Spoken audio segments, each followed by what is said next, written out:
ভারতের সঙ্গে সম্পর্ক নিয়ে ঠিক কী ভাবছে ঢাকা? বিরাট তাৎপর্যপূর্ণ দাবি করলেন বাংলাদেশের হাই কমিশনার। শুরু হলো বাংলাদেশ ভারতের নতুন অধ্যায়। কূটনীতিকদের আশা সম্পর্ক আর ঘনিষ্ঠ হবে।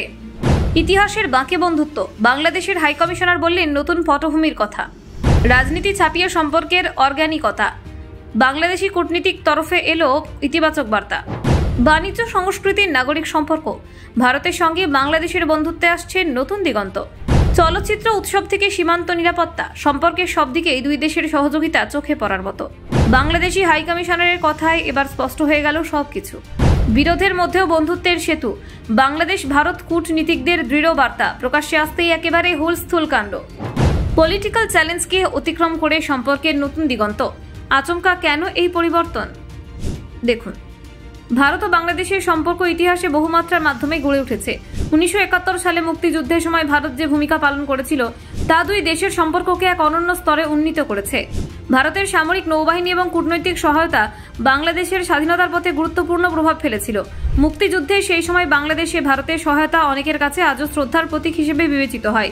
কিন্তু স্বাধীনতার পরবর্তী সময় রাজনৈতিক পরিস্থিতি, অভ্যন্তরীণ বিরোধ এবং বিভিন্ন রাজনৈতিক দলের রাজনৈতিক কৌশলের দেশটিতে ভারত বিরোধী মনোভাবও গড়ে উঠেছে। বিগত 5 দশকে বাংলাদেশে ভারত বিরোধী মনোভাব বৃদ্ধি পেয়েছে। বিশেষ করে রাজনৈতিক দল জামাতের প্রভাব সেই মনোভাবকে আরও শক্তিশালী করেছে।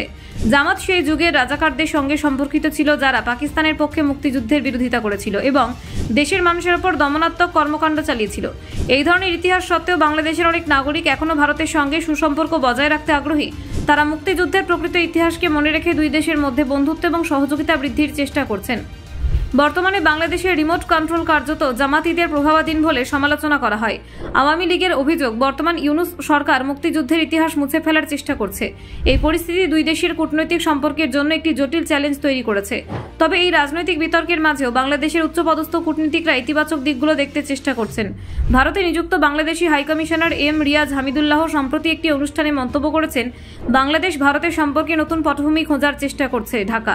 আমাদের লক্ষ্য হচ্ছে দুই দেশের ভবিষ্যৎ ভাগাভাগি করে নেওয়া এবং সম্পর্ককে আরো গভীর করা। তিনি উল্লেখ করেছেন, এটি সহজ কাজ নয়, কারণ দুই দেশের মধ্যে কিছু সংবেদনশীল বিষয় রয়েছে, কিন্তু সম্পর্কের অর্গানিক প্রকৃতি এটিকে সম্ভব করে তোলে। বাংলাদেশি কূটনীতিক আরও বলেন, দুই দেশের মধ্যে বাণিজ্য সম্প্রতি $2,500 কোটি ডলারেরও বেশি হয়েছে। এই বাণিজ্য প্রায় 12% পর্যন্ত বৃদ্ধি পেয়েছে। এটি স্পষ্ট করে যে অর্থনৈতিক সহযোগিতা দুই দেশের সম্পর্ককে শক্তিশালী করছে। অর্থনৈতিক ক্ষেত্রে এই অগ্রগতি কেবল সরকার নয়, সাধারণ নাগরিক এবং ব্যবসায়ীদের জন্য সুযোগ সৃষ্টি করেছে। তিনি আরও উল্লেখ করেছেন, বাংলাদেশের সঙ্গে ভারতের সম্পর্ক কেবল রাজনৈতিক নয়, এটি নাগরিক এবং নাগরিক সম্পর্কেও গভীরভাবে জড়িত। দুই দেশের মানুষ পারস্পরিক নির্ভরশীল এবং এই সম্পর্ক ভবিষ্যতেও বৃদ্ধি পাবে বলে তিনি আশাবাদী। হাই কমিশনার বলেন, ভারত ও পশ্চিমবঙ্গের মানুষের পূর্বপুরুষদের বাড়ি বাংলাদেশে, তাদের সেখানে যাওয়ার সুযোগ বৃদ্ধি করা হতে পারে। ব্যুরো রিপোর্ট, অজানার দেশে।